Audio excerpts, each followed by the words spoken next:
What's up, you guys? Sean Ross Sapp, Fightful.com, here with the man, Air Paris. How you doing, man? Man, I'm doing well. I appreciate you. It's a warm, beautiful day here in Georgia. So if I start dripping a little bit of sweat or something, just overlook me and forgive the sunglasses. Yeah, you told me that we were doing this out here, and I love different backgrounds for interviews. I like different settings and stuff like that, so I was all for it. I love it. But, I mean, I'm excited to talk to you about a lot of things. I was an Air Raid fan for the brief time that team was together in WCW, and always wanted. I love doing interviews like this where I can find out more about these people that I grew up watching. And I'm interested. How did you get started in pro wrestling? To be honest with you, I think my first memory of wrestling was probably going. I was at my great-great-grandfather's house and going by the television. And you know how memories are. They're kind of fuzzy sometimes. But as far as my recall, I believe it was the Rock and Roll or the Midnight on TV, and they were just the Pawpaw is what we called him. He was such just an old school wrestling guy sitting there in his overalls with no shirt on, chewing his tobacco and spitting and coming out of his seat to yell at these guys on TV for what they were doing. And then cheering so much for the guys when they were doing that stuff too. And it was the first time I'd seen anything that drew that much emotion out of people. So that's kind of what dragged me into watching wrestling. Then I became a little Hulkamaniac, of course, and loved the Warrior. When I got a little older, loved Ric Flair. My sister was married to a guy who was a local wrestler, and he was beginning to train. He was nobody you've ever heard of, but he was beginning to train. So I was this little 8-year-old kid that would kind of hang out around the shows, and they could pick me up and throw me around, or I would cut flips, or I'd climb the ropes and jump off. And so by the time I was probably 13, I was I was as good as most of the local guys, that were working in this promotion, because I had as much ring time as them. So September 25th, 1993, I was 14, and they needed somebody to go out and get squashed in about 45 seconds. So I had my very first match that night, in front of about, I would say, 10 people, and 8 of them were with wrestlers. So the rest, I guess, is some sort of history. That seems like a recurring theme among some of those people that were in the WCW Cruiserweight division towards the end. Like, there's a lot of people that got started really, really young there. Like Shane Helms. Yeah. A lot of people don't realize he was wrestling 6-7 years before they saw him on TV. So the same with you. Yeah. Well, yeah, absolutely. Maybe that's one of the reasons Shane was so good too. He came up around a whole lot of talent there. I started wrestling then, and never really. Chris Harris says I wasn't a pro until I started getting paid, but yeah. I finally looked around and got into a match with David Young, who was in TNA. A lot of guys know him. The Diamonds in the Rough with Elix Skipper. Very familiar. Absolutely, yeah. And then David basically taught me how to be a good worker. I mean, I could take bumps and stuff, but he taught me how to wrestle and what really makes a good match, and brought me out of my comfort zone. We started doing lots of the, Ranas off the top to the floor. I'm not quite 6 foot tall, so for me to be doing that to somebody was a little bit more dangerous, I guess, than, not to discredit what anybody that's shorter does it, but for him to be catching somebody that's 6 feet, that was something big for me to take a chance on. But looked into wrestling David, linked up with him, wrestled him literally 1,000 times everywhere in the country, and that's when we started. Well, me specifically, but David was already getting noticed. But that's when I started getting noticed, was when I linked up with him and learned how to actually work.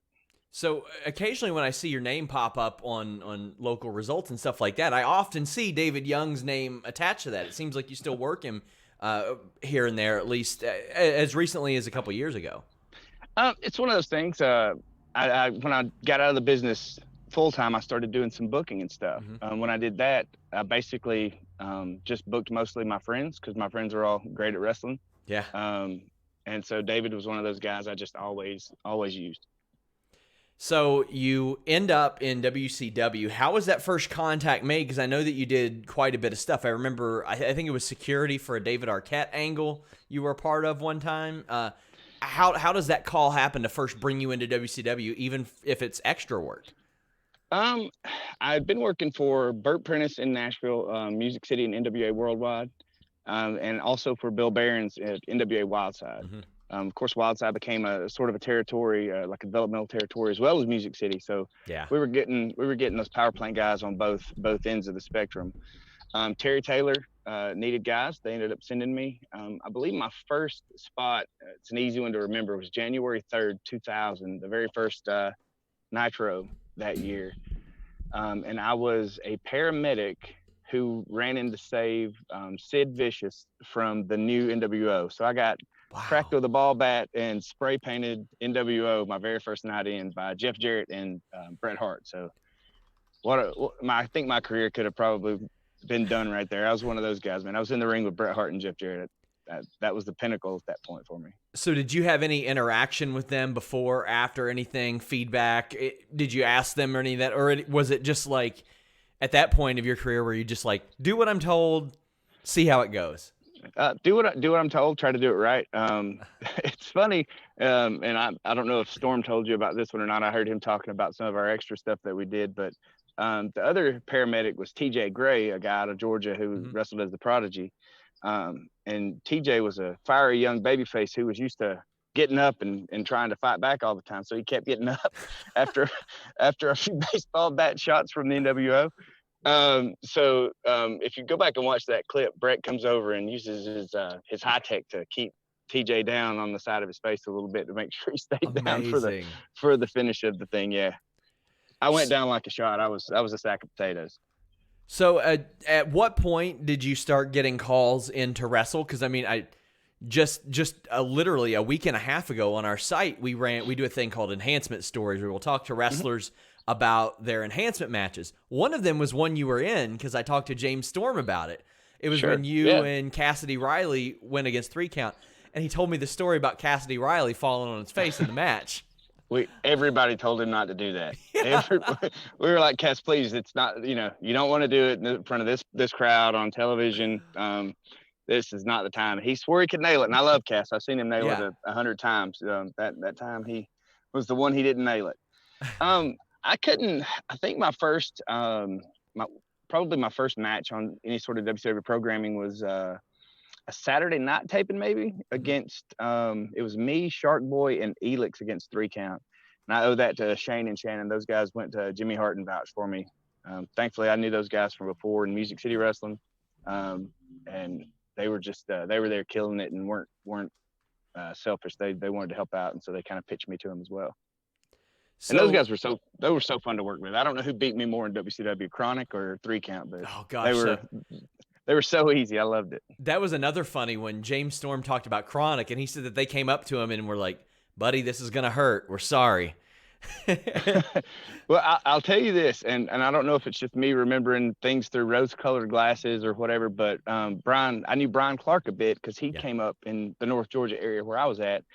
And then Brian Adams was just super great to me as well. I mean, just the nicest guy. So I don't remember one thing they ever did that was not as light as a feather to me.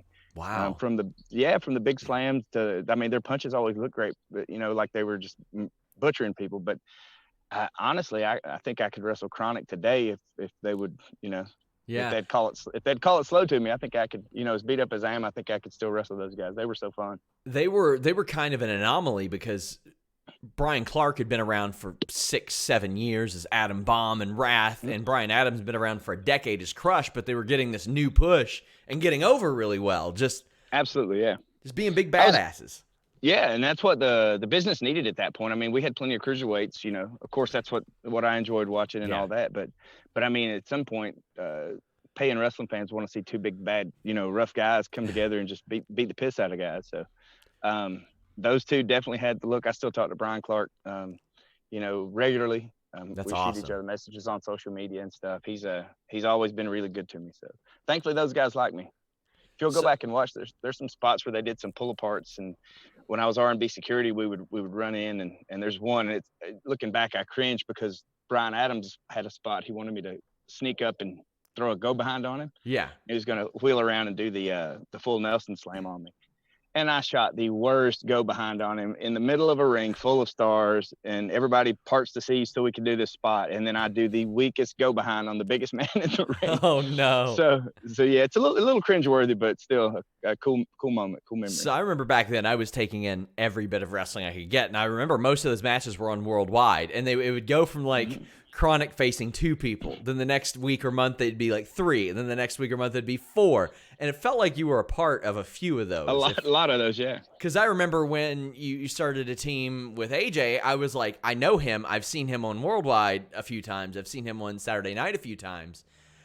So did you sign a contract? Were you per appearance? How did that work once you finally came into WCW?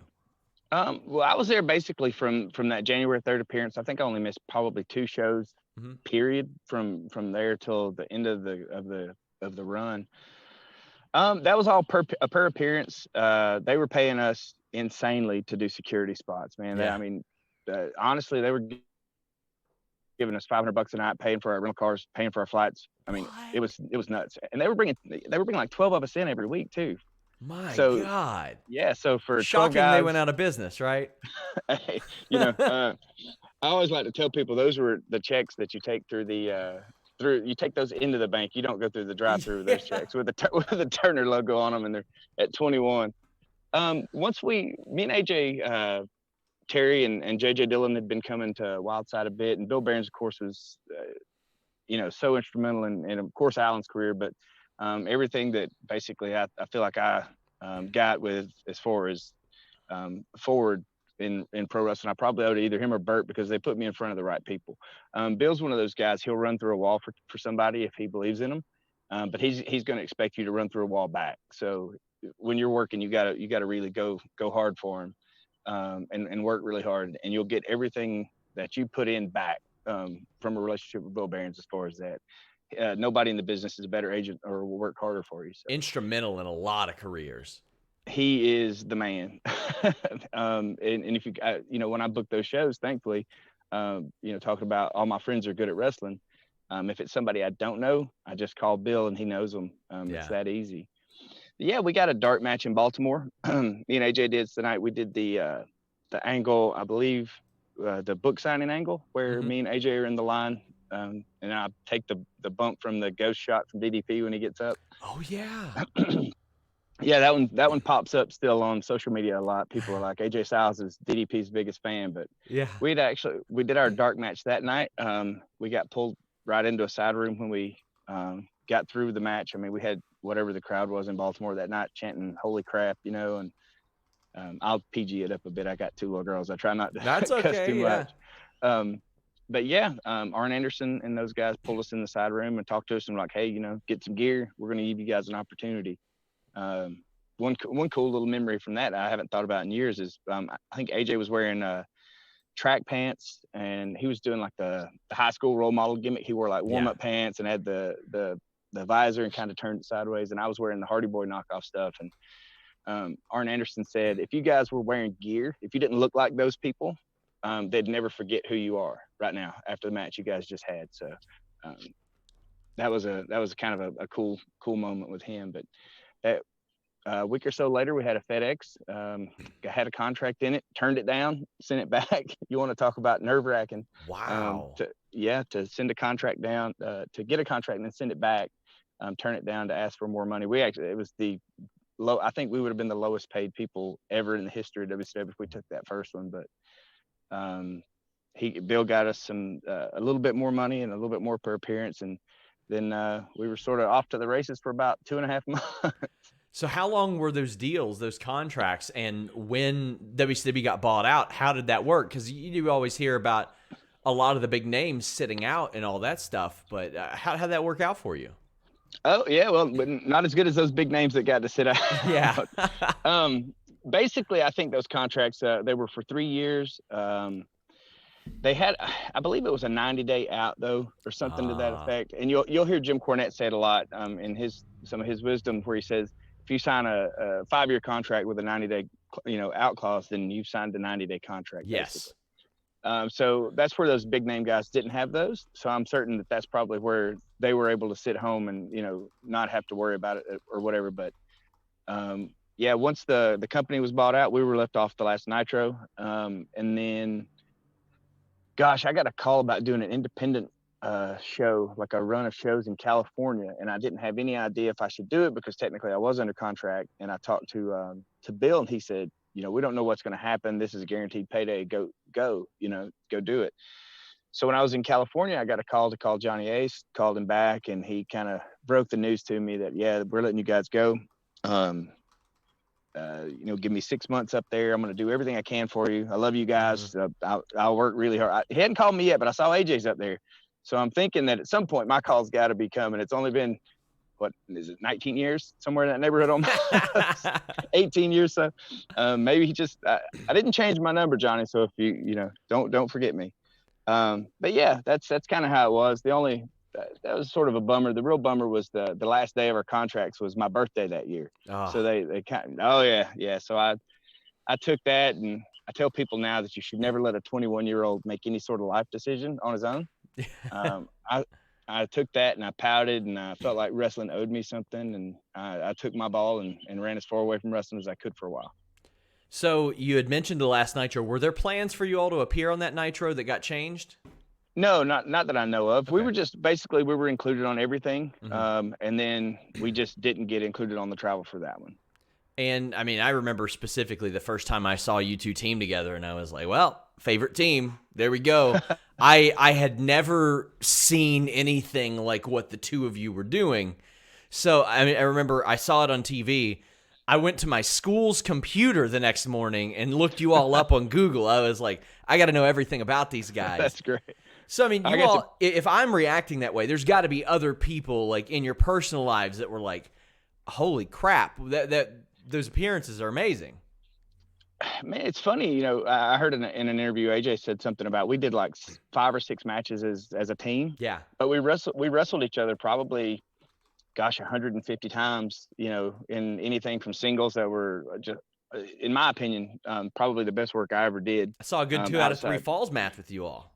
That match was extremely fun. That's probably one of my favorite matches I ever had the opportunity to do. The story we told in that, coming back as partners and starting out just kind of with respect, and then it breaks down. Then at the end of it, we make the new team in Wildside for Bill. I thought that was fun. But yeah, those matches, like all the tag team stuff we were coming up with that day, like the hip toss flip, catch them, throw them up and do the slam, and the crash and burn, I think they call it, where we'd sweep them up like a back suplex and then face plant. We came up with all that stuff the day of. It wasn't anything we kind of premeditated or anything to that effect, because we'd wrestled each other so much, we kind of just knew what we could do. So as you all started to gain, again, a very short team, but I mean, it's a very memorable team too, because they were establishing that cruiserweight tag team division.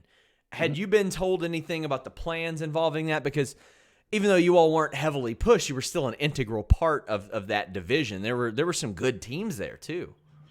Yeah, there were definitely. The Young Dragons were great. 3 count, just tremendous. Jamie Noble, Evan Courageous. Jamie was a dream to work with as well. I love working with Jamie. Didn't you team with him a couple times, like on house shows? No, never got to. I thought you did. I knew Jamie from Wildside and Music City as well, though. So he was another guy I kind of came up with. We actually got to wrestle. No, he wasn't in it. The only house show we did for WCW, I was thinking, was it was a 4 corners tag match. It was us against 3 count against the Young Dragons against Ray and Kidman. I think it was a week. Yeah, that was fun. The Mark and me wishes that was on videotape somewhere in the archives. But yeah, that one was fun. I think that was a week or so before the last Nitro, maybe 2 weeks. Man, that was that sounds like an awesome match. Like, I think about that and I'm like, yeah, that's one where I kind of, because WWE, they film everything for insurance purposes now. Every house show gets filmed now. Yeah. And I'm like, man, I wish that one was on tape somewhere.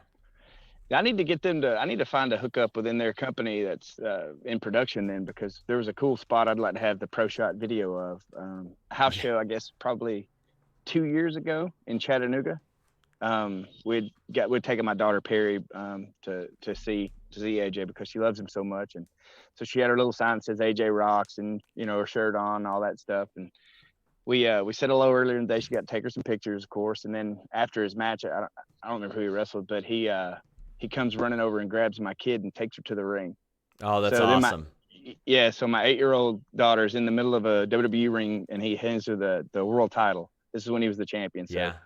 She holds that over my head that she's been in the ring with the world champion and held the title, and I never got to do any of that. Oh my gosh. So do I you? would, I'd So love to have that on tape though. I'm sure they have it somewhere. I really am, because they film everything for just whatever purposes, in case there's Sure. something positive or negative. So it seems as if you and AJ still keep in touch, still on good terms. Oh, absolutely. Yeah, yeah. He's still the man. He's still the same guy he was 22, 23 years ago when I met him. Just a lot bigger star now. Yes, he's one of those guys. He never forgets where he came from. So we may not talk every day or anything like that. But I mean, honestly, who does when you're that busy? But if I text, he texts back, or vice versa, and he always does cool stuff for my kids. So I'm really grateful to him and his family. Did you check out the Boneyard match that he was in? It was amazing. I actually texted him the minute that was over, and said that's what this year's WrestleMania will be remembered for Yep. positively, with all the negativity surrounding it. And you know, I kind of I got my fill of the indie guys wanting to crap on it and saying, you know, Yeah. this sucks and there's no crowd. What are you doing? Not specifically their match, but what the other folks were doing. And the thing is, all those folks are working hard, man. You know, you feel everything in front of a crowd of 80,000, I'm sure. So to do it with no crowd, that had to be a tough project for all of them. But again, kudos to all of them for pulling it off. But that Boneyard match, it was part Roadhouse, part Metallica video, part Western, part WWE. It was amazing. I loved it. Yeah, I reached out to Matt Hardy, because he did a lot of that cinematic stuff before a lot of other people, and I said, how do you feel about this? And he said, if they get a couple more years out of Undertaker doing this stuff, then I'm all for it. Absolutely, yeah. I could live with him being like 10 to midnight Charles Bronson in WWE, that old guy that just beats up people in fields or whatever. I think that was a lot of fun.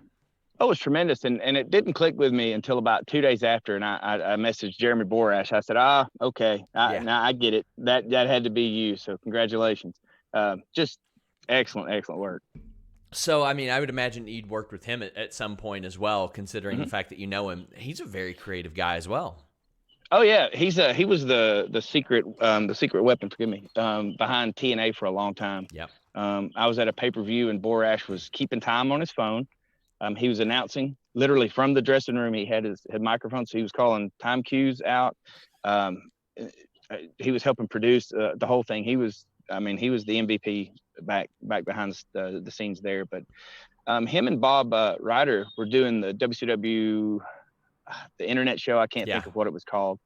But yeah, they were big about. Yeah. Back when the internet was in its infancy.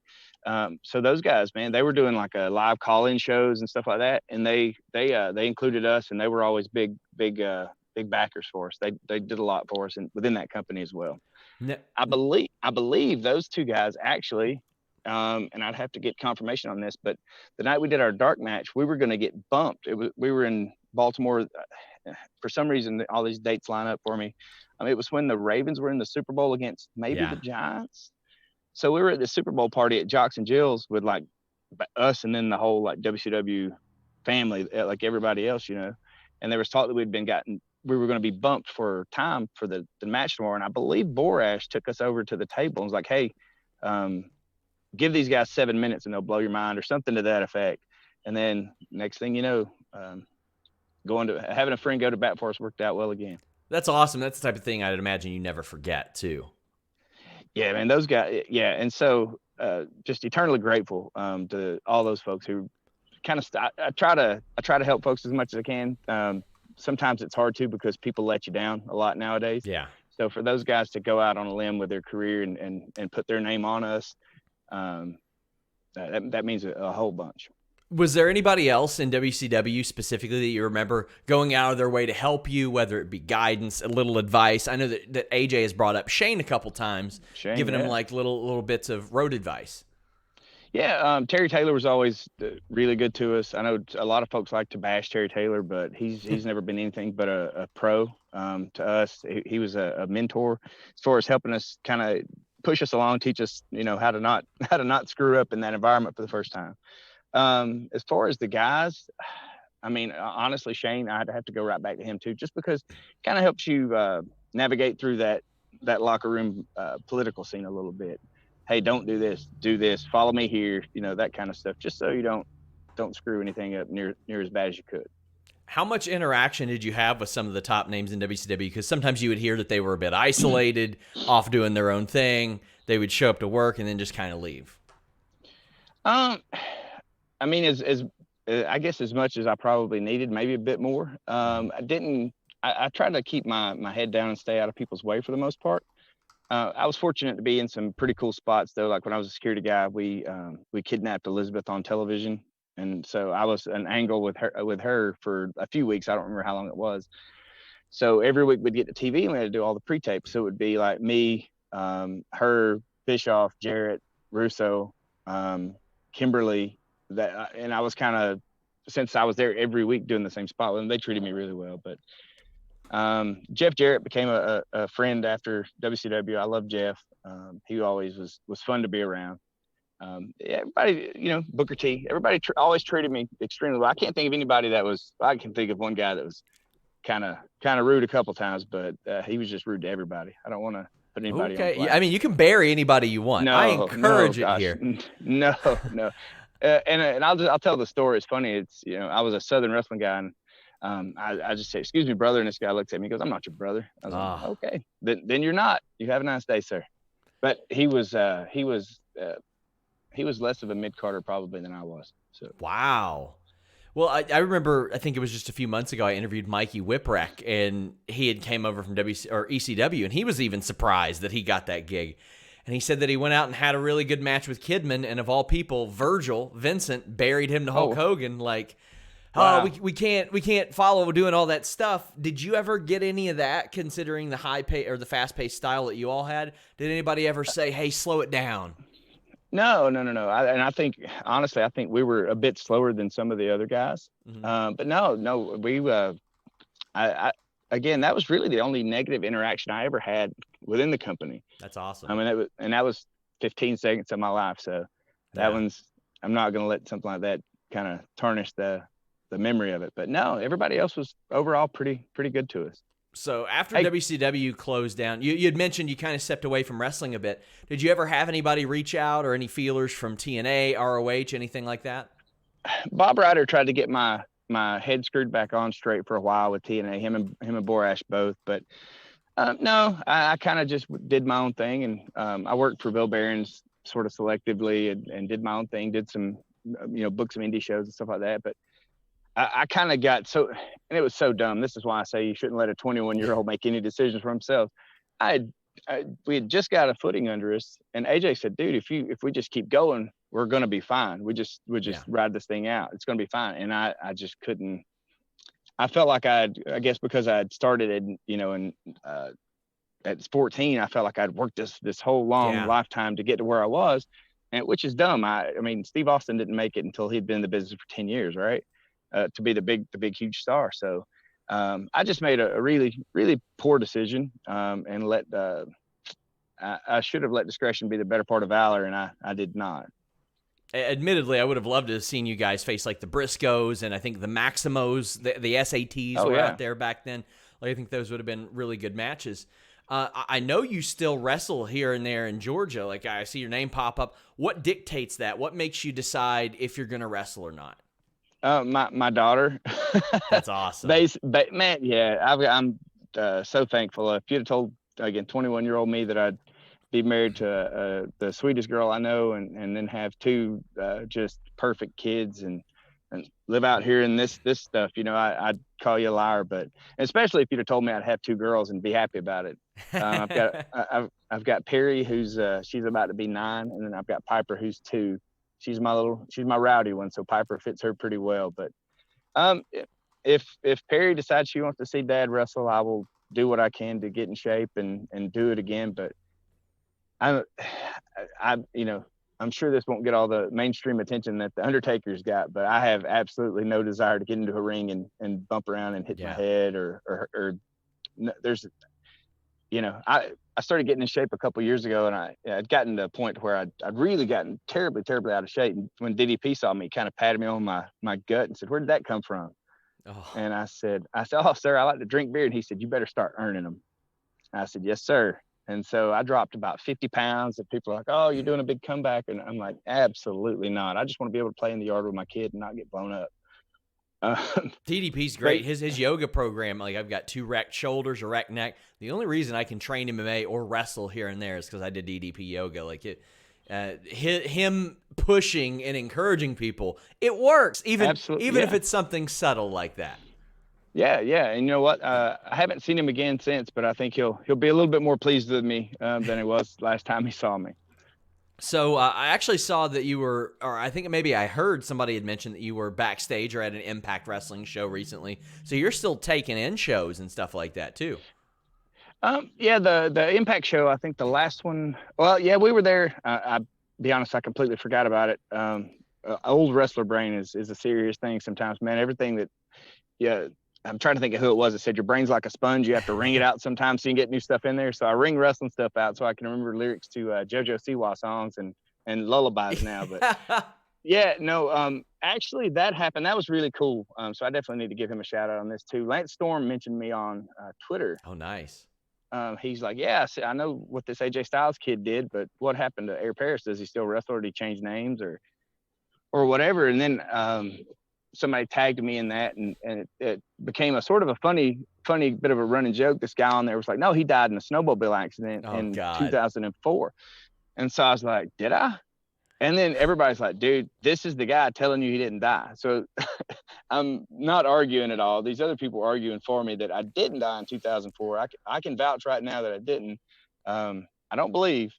But yeah, so Lance did that. Ross Foreman at Impact, who's their he's one of their marketing guys. He reached out. He's who told me that you were there, actually. Yeah, dude. And Ross was always just such a nice guy, a pro and just a good person. So he reached out. They were going to be in Atlanta later, like a week or so later. They had the 2 shows there at the Roxy, and was like, hey, if you want to bring your daughter, I'd love to have you and the family come. So we went down, and honestly, even though I was out of the loop on Impact and some of the talent that they had, it was an amazing show. Just had a really, really good time, start to finish.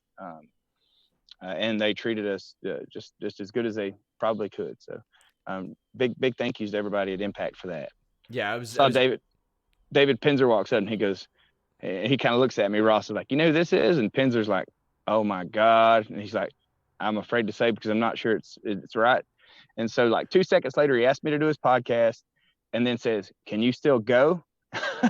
And I said, maybe. I'm not sure I ever could. I said, I'm not sure I'd be much worse than I used to be. Well, yeah, I was at an Impact show doing media there and did a bunch of interviews, and Ross and I were talking about WCW names, and I had mentioned you and Elix Skipper, and he was, I think Monty Brown from the early TNA days, mm-hmm. And he was like, yeah, Frank was at the show recently, and I was like, man, that's awesome. And yeah, that was so much fun, man. And Impact, if you're sleeping on them, you're doing yourself a disservice as a wrestling fan. They're doing some really cool stuff. I started catching up after that. Yeah. Some really, really good stuff they're doing, and I think they've got some big stuff on the horizon as well. So I think their brand has the best women's division in wrestling. Period. They've got an insane level of talent there, and some really good people. But let the people know where they can follow you. Let the people know where they can catch up with you. Basically my Facebook's just I'm just Frank Paris on there. If you want to come and send me a message or something, I'd be happy to do that. I do have a Twitter. I always tell people that most times I just retweet funny stuff that Shane Helms says. Yeah. So you can find my Twitter at ShaneHelms.com. and save yourself another follow. if it's retweeting funny things that Shane says, then you're probably not doing anything because he's not nearly as funny as he pretends he is. Man, he tickles me. It's I'll tell you a quick Shane Helms story that just made me laugh. I hadn't seen him in a while. We were in Orlando, and I went to the Bound for Glory pay-per-view where they did the final deletion or whatever. Yeah. And 1 second, Jeff Hardy's standing beside me, and Shane's talking to him. And then all of a sudden, like, Shane walks 2 feet to the side, comes back, and he's like, where'd Jeff go? And I was like, I have no idea. And he looks at me, and I'll paraphrase a bit, but he says that dude, he really can transport. And looks at me with the what's up with that face, like doesn't say it, gives me that look and just takes off like as fast, power walking, like fast Shane doing a Vince McMahon power walk as fast as he could. It just completely tickled me. I think Shane's one of the best minds in wrestling. He has done everything. Singles, tags, trios, stables, managing, booking, promoting, cruiserweight, heavyweight, serious, comedy. He has done a little bit of everything. With the biggest names in the business too. So honestly, if he's going to land in a good spot, I'm certain. Yeah, me too. But his mind needs to be around wrestling for sure. But yeah, I do have a Twitter. It's at Air Paris 33, AIRPARIS 33. Do you mind if I have a pro wrestling tee store? Yeah, of course. But there's a bit of a cool thing to it though. So it's prowrestlingtees.com/Air Paris, AIRPARIS. There's a cool logo, looks very reminiscent of the 2001 WCW logo. Yeah. But if you look inside there, it says Air Raid 2001 on it. Love it. So every single cent that comes off of those shirts is going into a separate bank account every month when they send me an invoice. And the first week of December, my oldest daughter, Perry, she's going to have a check. She's going to take it to our local sheriff's department. Oh, she's awesome. going to hand that. Our sheriff's a really good guy, and he knows the community inside and out. So we're going to allow him to donate that to a family for Christmas, basically anonymously from us, but we're going to do it through him. So, and my kiddo's going to get to do that. It's 100% her charity. She's doing it. I just had a friend come up with the logos. Shout out to my boy Brandon Hillis Art on Twitter. If you need a logo or any kind of artwork done, he is the best in the business. But yeah, 100% of every bit of profit or proceeds goes to that. So if you want to get a pretty cool shirt, if you're a WCW fan or an Air Raid fan, or just want to help out a family around Christmas time, it's a pretty cool deal. Guys, check it out. Follow him. Support a good cause as well. Thank you so much for taking the time. Man, I appreciate you having me, sir. Thank you. Until next time, guys, we're out.